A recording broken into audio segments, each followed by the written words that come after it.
Hello, Realtors. Today is Friday, May 29th, and welcome back to GADCAST, brought to you by the North Shore-Barrington Association of Realtors. My name is Joe Roth, and I'm your local government affairs director with NSBAR. GADCAST is the latest podcast offering from NSBAR that'll keep you updated on what is happening in the world of realtor advocacy. Each episode will feature special guests where we dive a little deeper into the issues and just how we're fighting for realtors and their clients. So in this episode, we'll be talking to members that are engaged with realtor advocacy. But it's important to know that beyond this podcast, there are many ways to learn about what's going on that impacts your life, both personally and professionally. The Let's Talk Real Estate series is one easy way to learn about the issues being discussed in Washington, D.C. that impact you. Each event features a member of Congress talking about the issues in the context of your own market.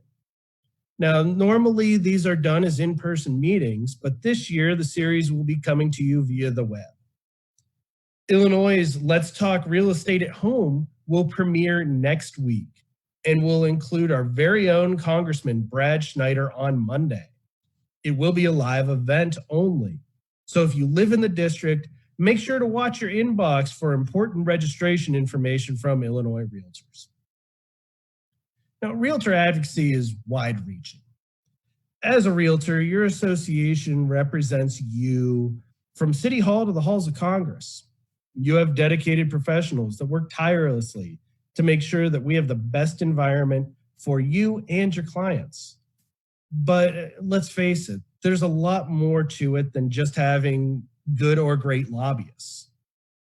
An important part of every advocacy organization is their grassroots network and member engagement. It's important because elected officials take notice when constituents are engaged. After all, it's real life constituent practitioners, and they make the issues much more real for them. And for us, it also demonstrates a position that's based on practical considerations of a constituent. And that brings us to today's guests. Carrie Healy is a longtime realtor advocate and has had many titles, including past president of NSBAR, and currently vice chair of the Government and Political Issues Committee. And with her is Mr. Keith Hancock, another longtime realtor advocate with probably more titles than we have time to spell out. But I will say he's currently our National Association of Realtors Director from the North Shore and membership chair at NSBAR. Carrie, Keith, welcome to GADCAST. Welcome. Thanks for having us on. Yes, thank you. It's nice to be here. So you're both highly engaged, and you've really been valuable leaders on the advocacy front. But in a realtor association, there's a lot of different ways to engage, and there's a lot of different topics and subject matters and so on and so forth. So why advocacy? Why did you engage in advocacy? What triggered you there? Go ahead, Carrie. Oh, all right. Thank you. I was late to join the advocacy bandwagon, quite frankly. I had served on committees and other things at the board and was not so keyed into the whole advocacy portion of NSBAR and the realtor organization to begin with. But the likes of Keith Hancock and Marilyn Glazier and some other very active people sort of got me involved with that.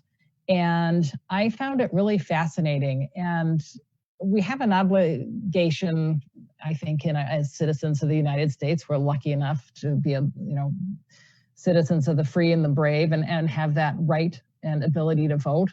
And I think if one votes, I think one should vote, but assuming one votes, one should be an educated voter. And part of the whole advocacy is learning about the issues that confront us, and also helping to educate our legislators on what they're voting about for us.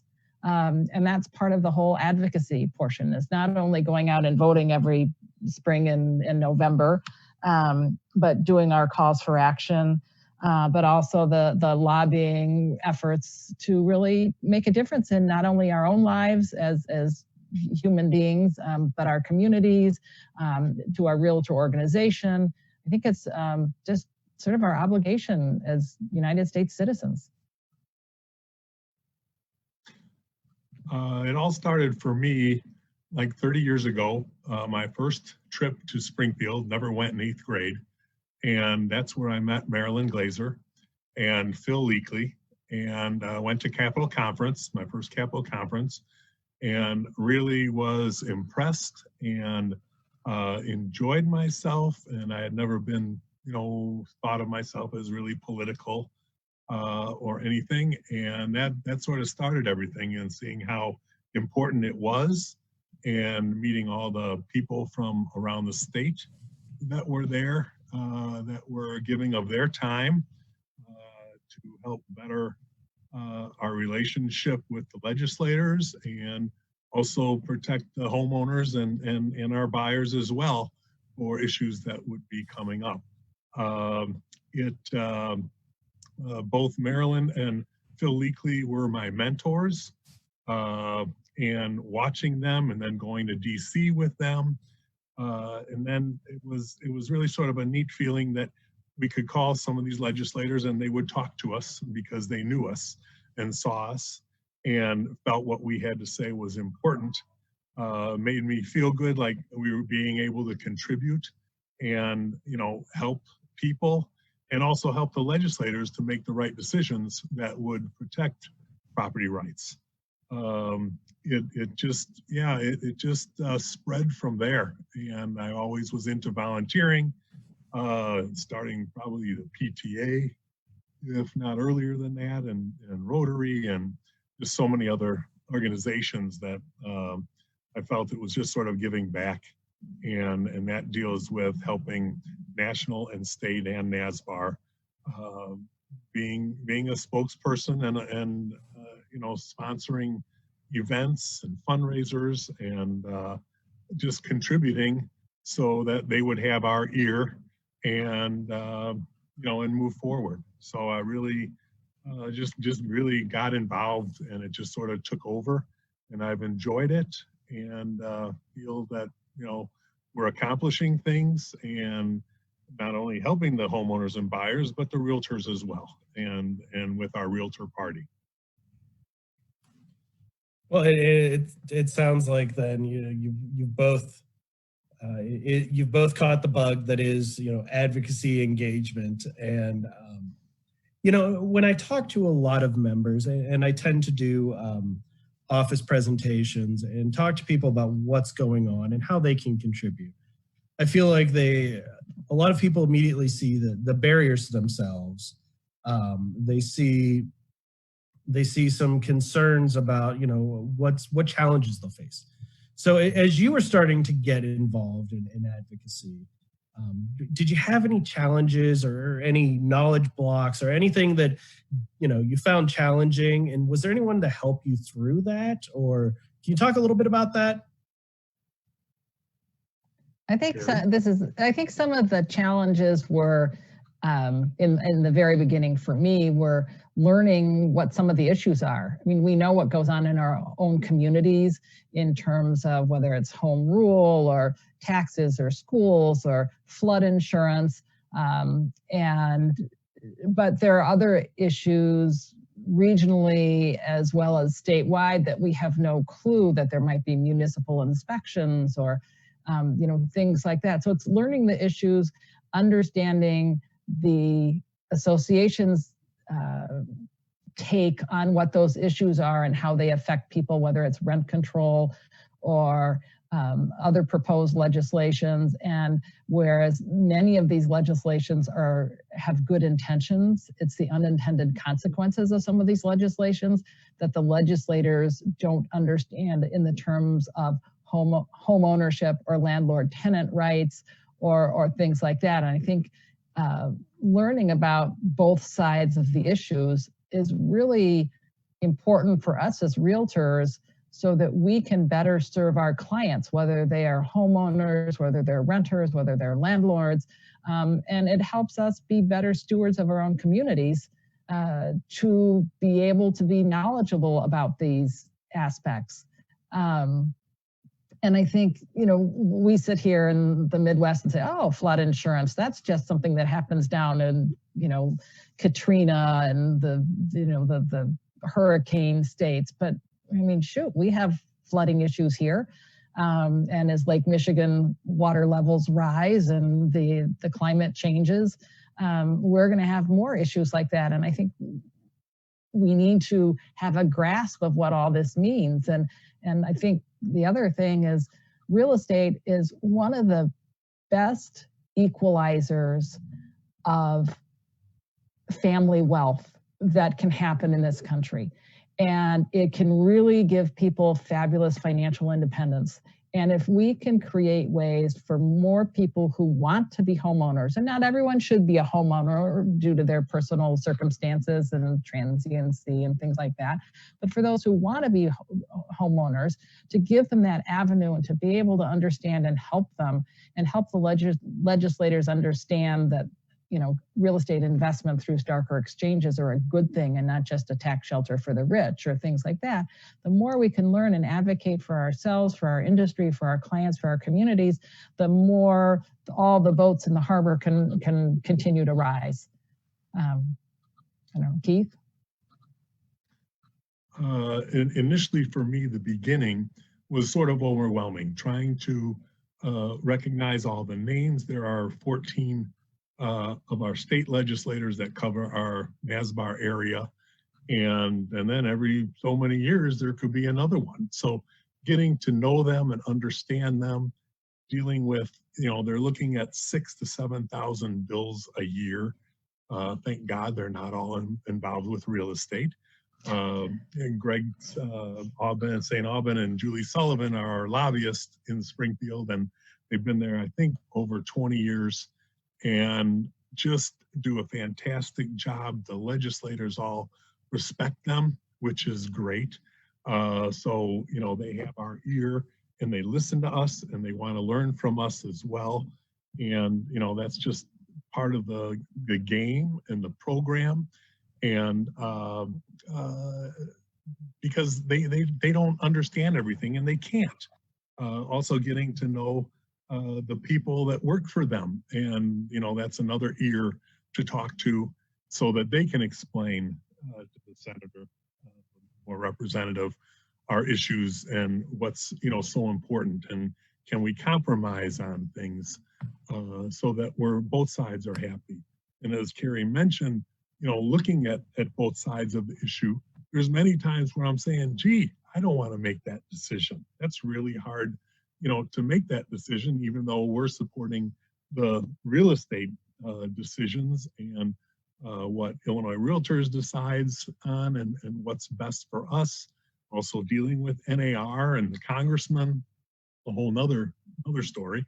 But it's just so important that we're in there and they know that they will get feedback from us, whether they want it or not.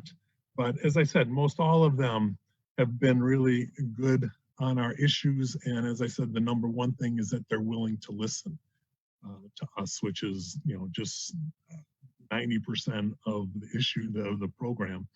And so I just, and it's an ongoing process, especially when the new ones come in. And for them to get to know us, for us to get to know them. And, you know, they're very new and don't know all the issues and understand them. And so we're here as a source of education, which is so important, so that they can make the right decisions. But it's fun. It is interesting and keeps you going and looking forward to the future and them making the right decisions for all of us concerned. I think is a major issue, and I do enjoy it. No, that's great. That's definitely helpful. And I think you guys have hit on this a little bit because you do attend Capitol Conference every year that we have it. And you've been to Washington, D.C. for the NAR legislative meetings and the visits with our congressional delegation. You've supported efforts on our local level and some of the local advocacy. So the two of you have seen all of these players. You've worked with a lot of elected officials and you've had candid conversations with elected officials. How do you feel like you're received by those elected officials? Keith, do you want to go first for a change? And then I'll pipe in afterwards, or? All right, usually ladies first. I feel that I've probably over all these years really understood how to be politically correct, how to get across our issues and ideas on whatever bills they might be coming up that could be harmful.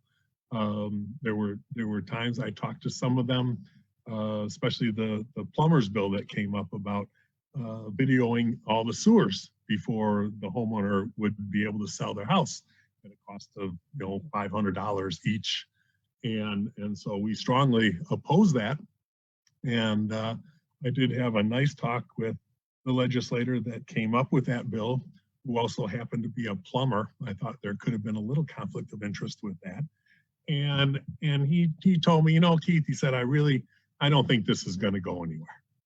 He said, but, I had constituents that, requested this and felt this was a good idea. And that's why we put it through. So a lot of times they're trying to do it. They're looking for votes and trying to set something forward, even though they themselves feel, it might not go anywhere, but they've appeased people. And which is sort of frustrating, but it's the same thing like when we would go in and say, we need this or that, and they go ahead and sponsor it for us. And, it's just so important. And but a lot of times, as I said, they're just trying to appease and throw things through that might not be the best decision. Sometimes I've even had discussions and just said, really, we get along so well. What are you doing? And I've come out and said that because I feel I have enough of a good relationship that it's not insulting in any way. It's being honest. And this one I had to talk to a few months ago and said that we work so well together and have definitely helped each other. This bill that you're throwing out there is really going to hurt as opposed to help. And we've been working so hard opposite this, and so she listened and was very cordial. And I said, I want to keep our relationship going like it is, but I definitely need you to rethink or try and determine another way for towns, villages, cities to make money without hurting, the homeowner, which so many of these bills do hurt the homeowner. And so it's on a select few that they're being taxed instead of everyone. And it's not their fault they're, buying or leaving a town. But I really feel that we are perceived well. We have a good core group of people that have been doing this for years, and then we get the new ones, which we always want to be helpful. Some have relationships with other legislators as well.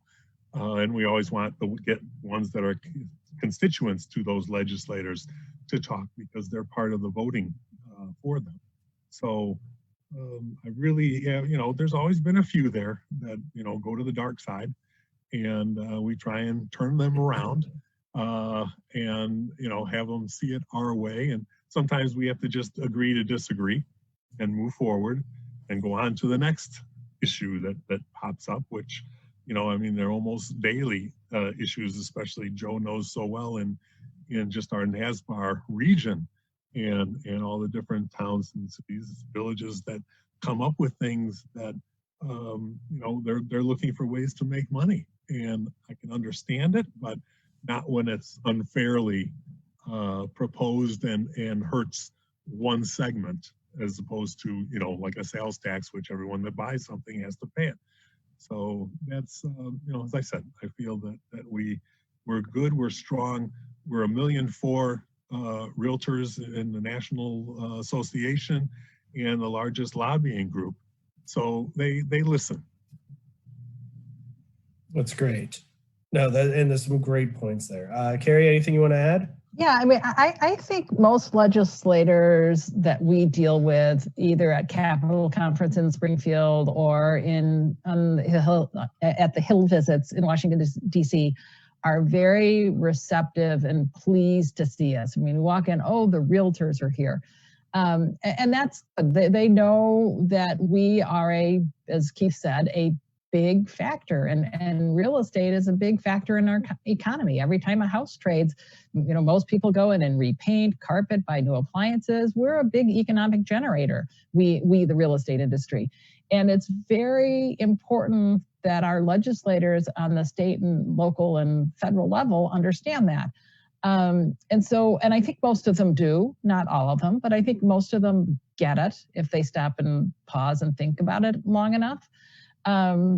And so I think they're happy to have our opinion and our perspective on what's important to people. And in all fairness to the legislators, they deal with thousands of issues, not just real estate. And as much as I would like them to focus on real estate and other factors, I mean, there's the environment and oil and farming and a lot of things they need to have knowledge about. And so when there are particular issues they're faced to discuss and vote on, they really need to know what it's about. I mean, I can't tell you how many times when we go to Washington, D.C., we've talked about 1031 Starker exchanges and why they're important and how we have to explain them to certain people year after year after year, and explain that it's not just a tax break for the rich, it's a wealth generator for the middle class, as more than it is a tax break or something like that. And until they can be educated on the issues, the legislators can't really make an informed decision other than sort of their gut of what sounds good in a soundbite. And I think it's really important to be there as educators about the issues. And I think most of them are receptive, and some are just, I think there's so much divisive behavior in Washington, D.C. right now that sometimes it's just a political knee-jerk reaction, and the need for us to be there now is so great to try to balance the scales. I don't know. Sorry to interrupt, but No. I think you've hit on something very important there, which is, the world has become extra partisan lately. And, the last couple decades, it's become hyper partisan. But as a realtor association and advocates of the realtor party, we're universally acknowledged as being a bipartisan organization. We don't work with Republicans, we don't work with Democrats, we work with people that get property rights. They understand what we're doing, they support the value of home ownership, and that's what we look at. And I know I've had several elected officials commend us on that, and I've been pulled aside, and it's a very proud moment for me, and as I'm sure it is for you as well, where they appreciate that we're outside of that partisan gibberish. Yes. And that we support things on a universal scale of property rights, and we're so issue focused. So I've got a couple more questions for you guys. So I'm really fortunate to work with both of you. Yeah. Joe, could I say something real quick? Absolutely. You brought up the bipartisan issue, and we like to see ourselves as the realtor party. Not Democrat, not Republican. And we talk to everybody on both sides of the aisle because they're all voting on these issues. And that's just so important. And so many people I know dealing with RPAC, the Realtor Political Action Committee, that, we sway towards one side or the other. And it's totally not true. Usually we're dealing 49%, 51%, or the opposite. But I mean, we are so close to the 50-50, not trying, but it's where we are for contributions and things of that nature. And you know, I just need people to understand that because you know, especially in Illinois, I mean, we went to Capitol Conference once, and out of, as I said, our 14 legislators that we talked to and see, I think 12 were Democrat and 2 were Republican. And one of the people there seemed very upset. And I said, "What's wrong?" And they said, "Well, we're only talking to the Democrats." And I said, "Problem is, those are the ones that are representing our area, and we don't have a choice. They are the 12 that are voting. We have 2 on the other side that are voting." I said, if we get more Republicans in, then we're, you know, going to be talking to more Republicans as well. But so many times I've had to ask people, are they Democrat or Republican? Because I just don't look at that at all. I guess I've just been embedded into the idea that, you know, it's the realtor party, and I don't care because they're voting for our issues. Both sides are. And it's so important for people to understand that when they contribute to our PAC, that it's not going to one side or the other. It really comes out to be quite fair and even, and we want to let them hear us and ask them to listen to us. Sorry, I just wanted to throw that out. No, that's a great point, Keith. And may I add one thing too, to piggyback on Keith's remarks, tangentially from that. This year has been different because we haven't been able to go to Capitol Conference, but Capitol Conference for me was a huge game changer in understanding how the system worked. I did go to Springfield in whatever it was, 6th grade or whatever, but I really had no sense of the political process. My mother was a election day judge for many years when I was a kid, and I had no idea what that was about, but I just knew you were supposed to go out and vote every year. But I'd never been to any sessions in Springfield. And to go down to Capitol Conference, which is a one-day commitment, you hop on the bus at NSBAR and you go down for the day, you get schooled on what the issues are and who you're going to meet. And if you're lucky enough, you get a group meeting with the various legislators, and sometimes you catch them just outside of the chambers. It all depends, it's a little different. It's sort of chaos in motion, but it is one of the most valuable experiences in terms of learning how the quote unquote, the process works. And it really gives you a sense of what goes on in Springfield, like it or not, and lets you know as a voter, as a realtor, as just a person, what you can do to impact our lives. And it's huge. And the other thing, which is equally interesting from a learning standpoint, is the public policy meetings in Peoria. And those are just fascinating. If you really want to sort of take off your gloves and get, up to your elbows in some of the legislation and what's going on and what the issues are. I mean, that's just a deep dive into fascination.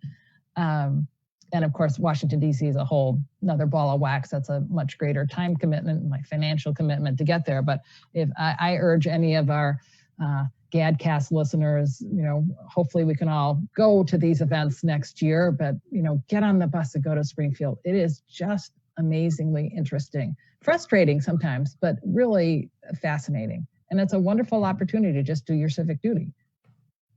That is absolutely spot on, Carrie. And you actually segued right into my next question here, which was, no, this is perfect because you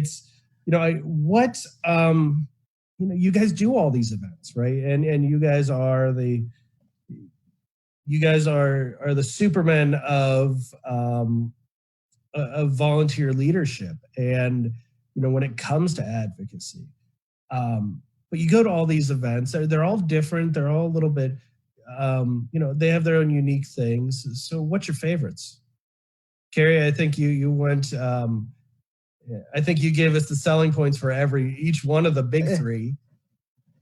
Yeah, and I mean, Capital Conference is quick, easy, and dirty. It's one day. It's a take off from work. It's not a huge commitment. It's, as I say, it's eye opening and it's interesting. And if it's not your thing, you don't have to go back. But you sort of get the bug, or at least you feel more compelled to do the calls for action and get that itch to sort of get involved. You know, certainly Peoria is a different thing just in terms of time commitment and whatnot.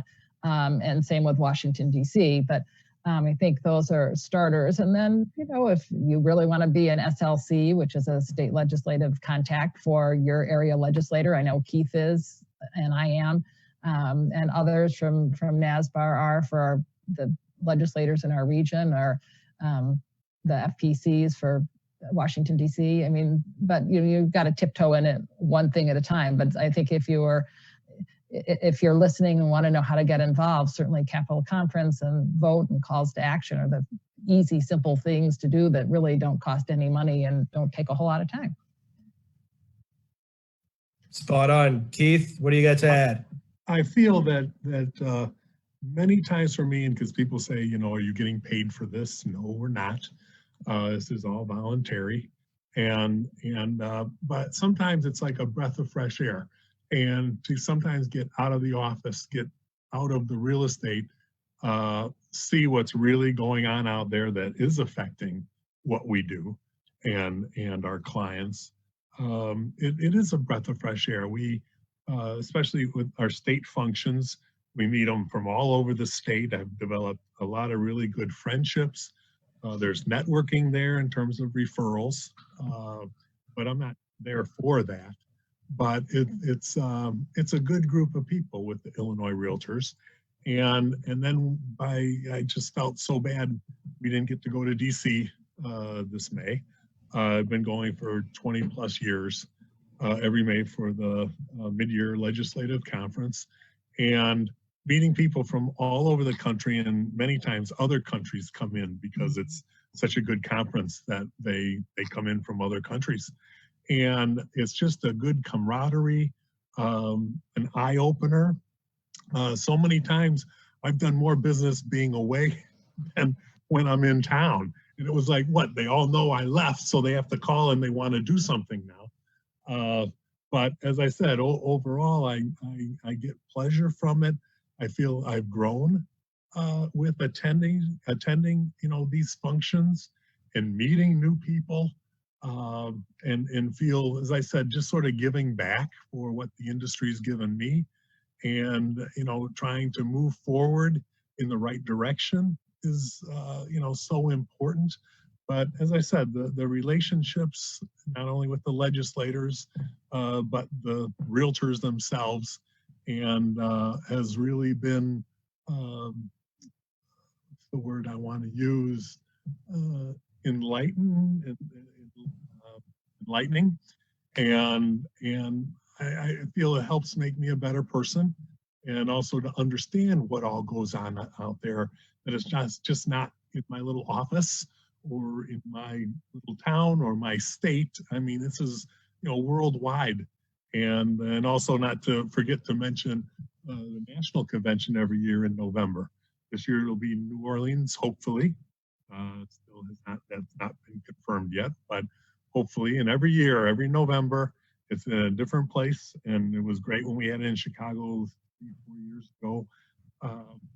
And because our NAR headquarters is in Chicago, which so many people should go down there and see it. And now they've redone it, and it's great. The NAR building in DC that they built years ago. I was there for the opening, the grand opening of it, and it's an entirely green building. It's really neat what they put into it. But all of these things I feel just has helped me grow, become a better realtor. And as Carrie said, with being a state legislative contact, so you know, you're right in there with them, and they appreciate that. And when I said, you don't want 1,000 realtors calling you. I said, so please listen to us and make the right decision here. But it's,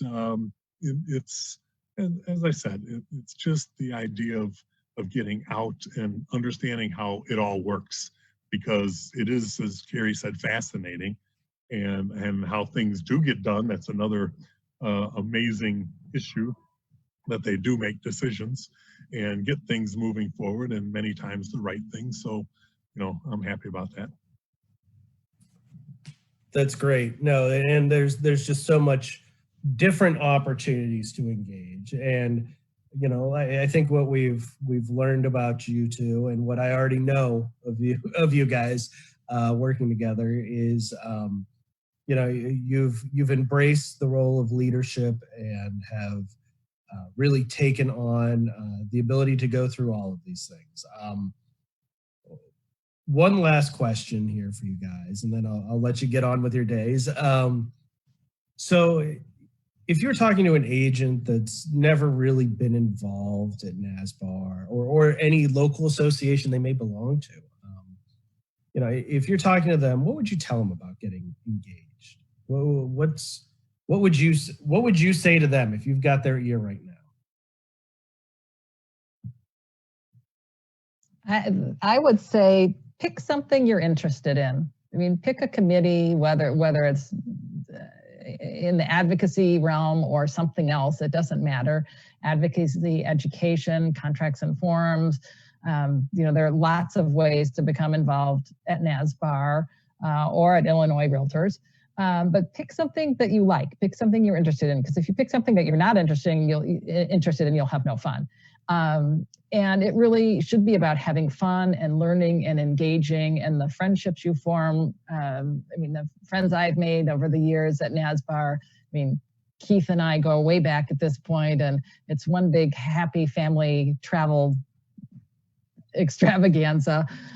We all know what we like to eat. It's fun, but the learning is so amazing, and what you take back, not only for yourself but for your clients, and how it can enhance your business and enhance your own life for yourself and for your clients, is just truly amazing.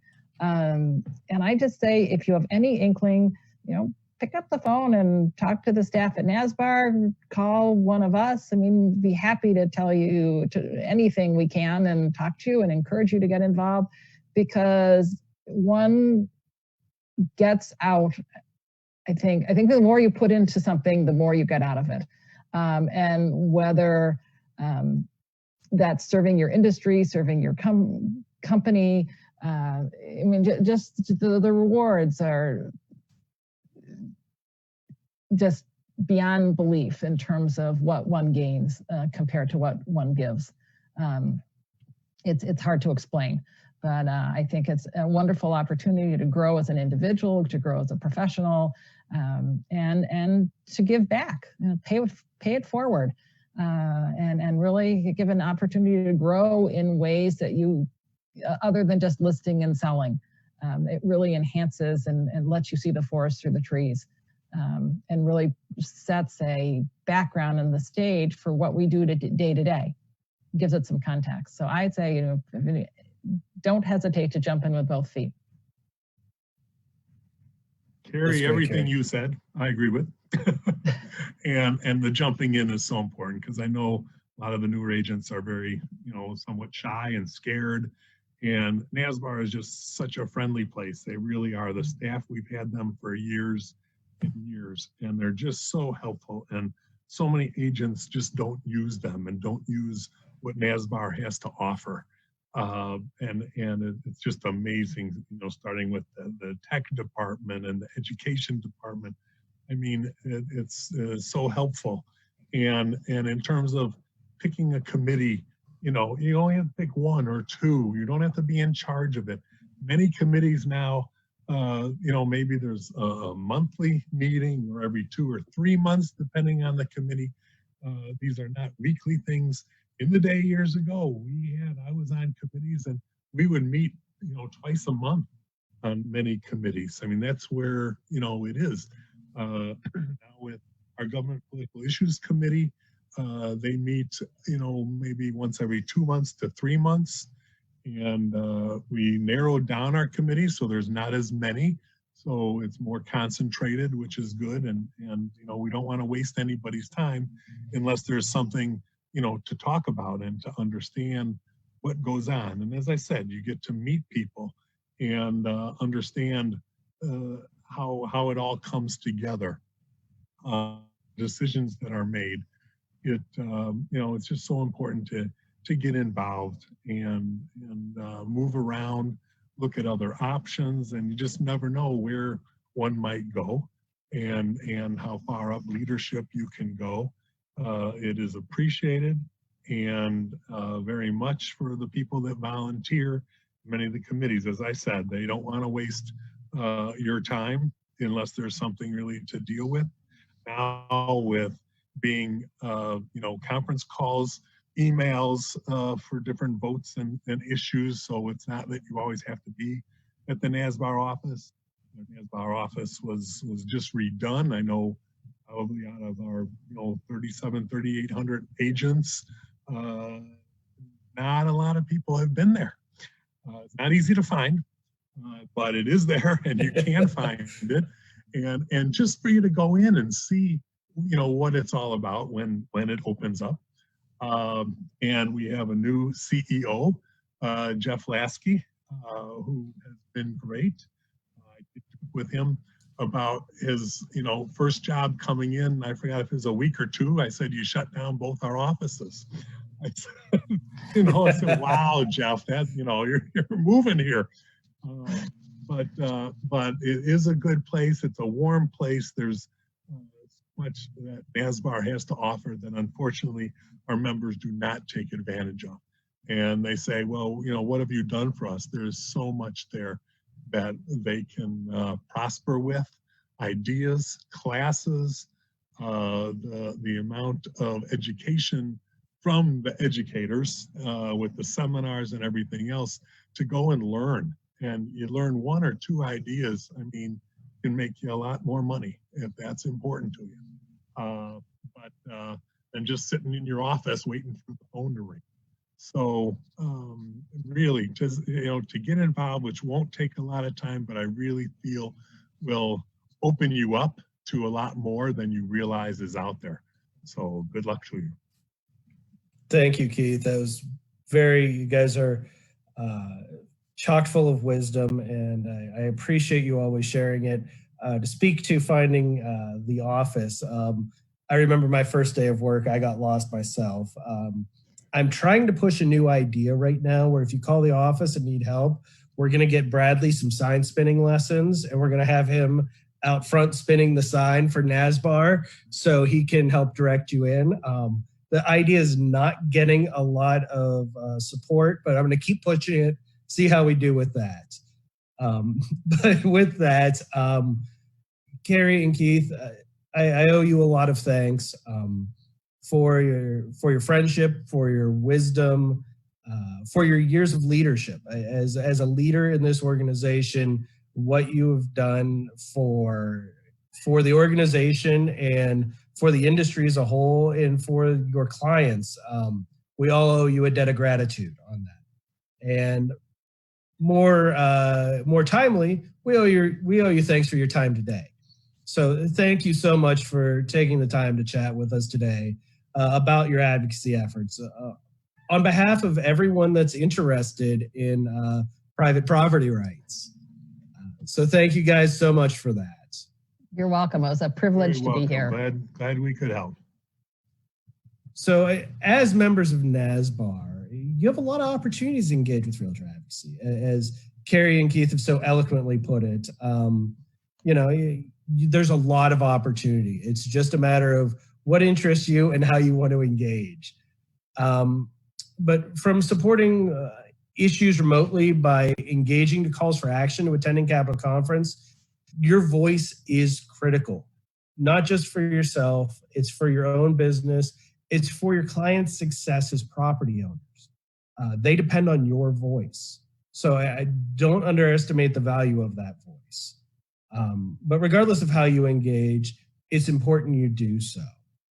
Now, I'd be remiss if I didn't mention, again, the easiest ways to engage, which is our calls for action.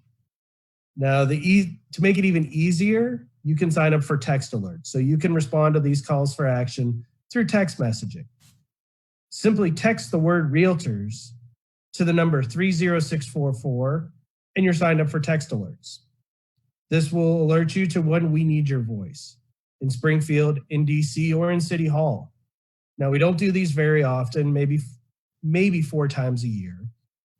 What this does is it generates a message to your elected officials on the given issue.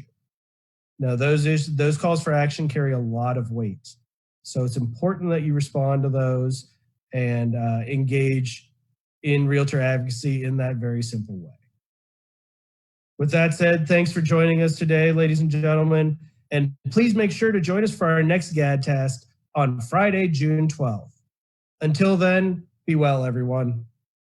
Bye-bye.